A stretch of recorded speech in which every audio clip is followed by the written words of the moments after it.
Momento de retroalimentación. 5 minutos, la quise hacer así para que fuera más dinámico y nos viéramos. Le mando un saludo. Bien, la lección pasada, ¿cierto? Empezamos a trabajar la unidad número 2, ¿cierto? De filosofía cuarto año y medio, la cual se llama Perspectivas filosóficas sobre la acción humana, ¿cierto?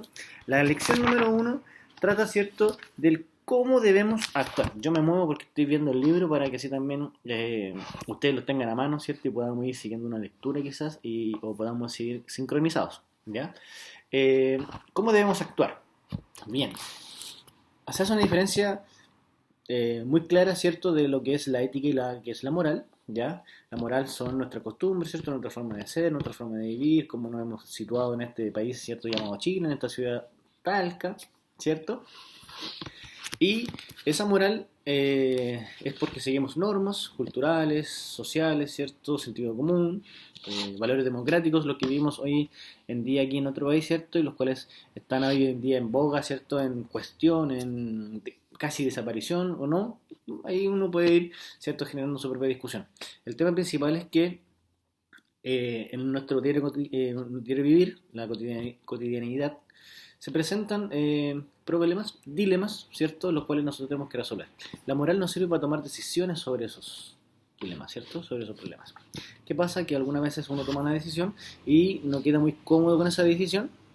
Entonces, ahí entra la reflexión ética. La reflexión ética, ¿cierto?, es un análisis, es una reflexión crítica, analítica acerca de ese problema, ¿cierto?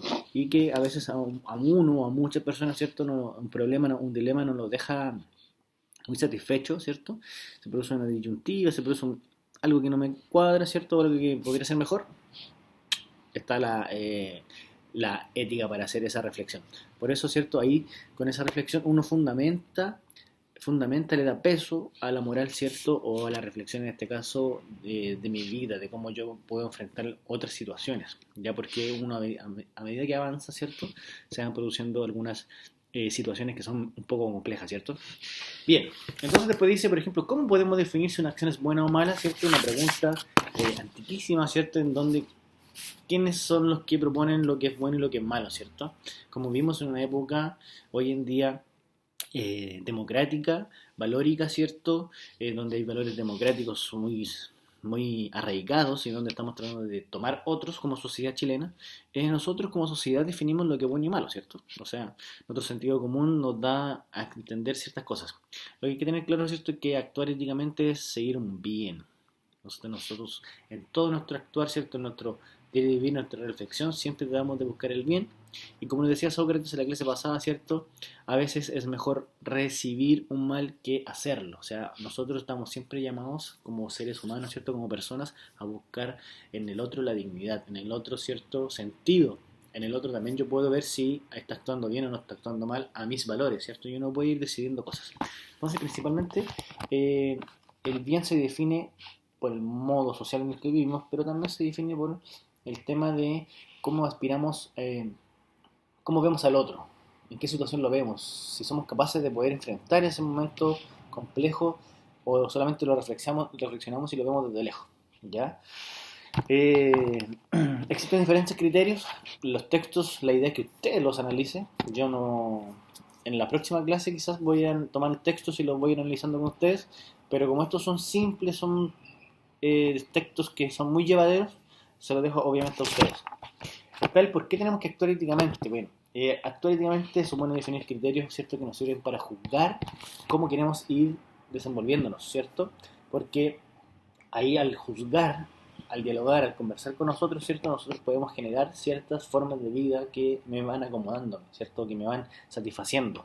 Sería muy fácil, dice el texto, ¿cierto?, que alguien nos dijera, sabe, usted tiene que hacer esto y actúe así de esta forma todo el día, o haga esto así. Eso es lo más fácil, ¿cierto? De hecho, aquí en el texto no aparece, pero hay un libro de Immanuel Kant, ¿cierto?, que se llama La Ilustración, que es muy importante que usted lo lea también, ojalá, ¿ya? Pero principalmente para que, ¿por qué tenemos que actuar éticamente? Porque eso nos da el pie para que nosotros podamos desenvolvernos como, de alguna forma como queramos, ¿cierto? Sin obviamente transgredir las cosas, pero si yo actúo éticamente puedo generar o ir siempre en apunte a un bien, a una acción buena, entonces no tengo nadie que me esté diciendo lo que tengo que hacer, ¿ya? ¿Existen principios morales que se apliquen a todas las situaciones? Puede que sí, puede que no, ¿cierto? Porque la vida es un diario vivir constante, es un devenir constante, como se dice, y lo importante es que nosotros podamos ir definiendo qué cosas son buenas para nosotros y para los que nos rodean, ¿cierto? Analizarlos, ponernos en una posición, ¿cierto? Eso es súper bueno también. Y lo principal es que nosotros tenemos que desenvolvernos en pensando futuro igual. Por eso la ética es una reflexión que uno ve un problema aquí, el cual puede ir desenvolviendo otras cosas, ¿cierto? Puede ir desenvolviendo otro tipo de vicisitudes en las cuales yo las puedo reflexionar y eso le puede servir a una persona más al futuro. Ejemplo, la ética se trabaja mucho en los campos de la salud, ¿ya? ¿Por qué? Porque en los ámbitos de la salud uno tiene instancias para poder decidir y decidir sobre la dignidad humana, ¿ya? Y decidir sobre lo que es conveniente para esa persona o un cercano o incluso yo mismo, ¿cierto? Uno plantea, ¿cierto? ¿Cómo se llama esto? Un protocolo ético en el cual yo decido cómo ser intervenido en un recinto asistencial, por ejemplo, ¿ya? El tema de los dilemas son cosas que te van poniendo en jaque y te van descubriendo cómo tú te enfrentas o cuáles son tus valores y cómo te enfrentas a esa situación para que desde tu interior, de tu hábito, puedas desenvolverte éticamente. Finalmente está el tema de los fundamentos y perspectivas de diversas teorías éticas.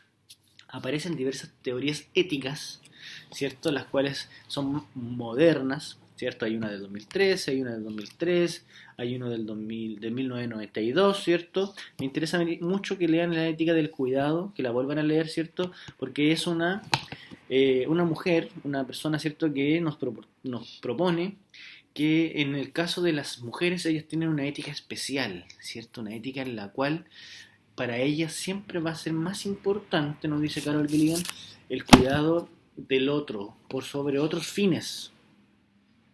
¿Por qué? Porque propone de que las mujeres, lo voy a leer de la fuente,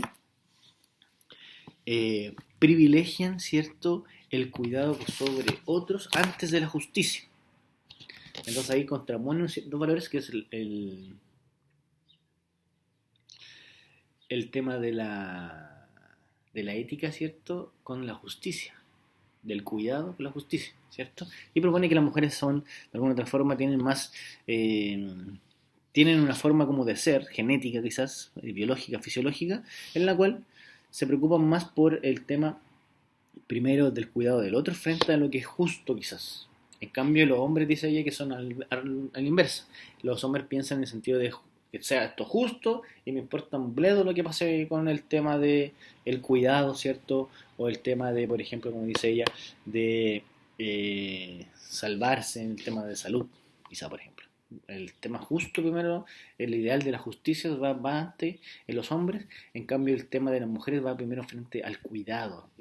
¿Y por qué es la ética del cuidado? Porque nosotros somos áreas de vulnerabilidad, lo sabemos frente a esta pandemia, ¿cierto? Y tenemos que cuidarnos. Entonces por eso también uno, como siempre, como que requiere el cuidado de la madre, de la hermana, de la tía, o lo busca, porque ellas son primero más en el sentido de no sensibles, sino en el sentido de que de por sí, por antonomasia, como se dice, ¿cierto? De su virtud natural de humanos, pretenden más el cuidado que la justicia.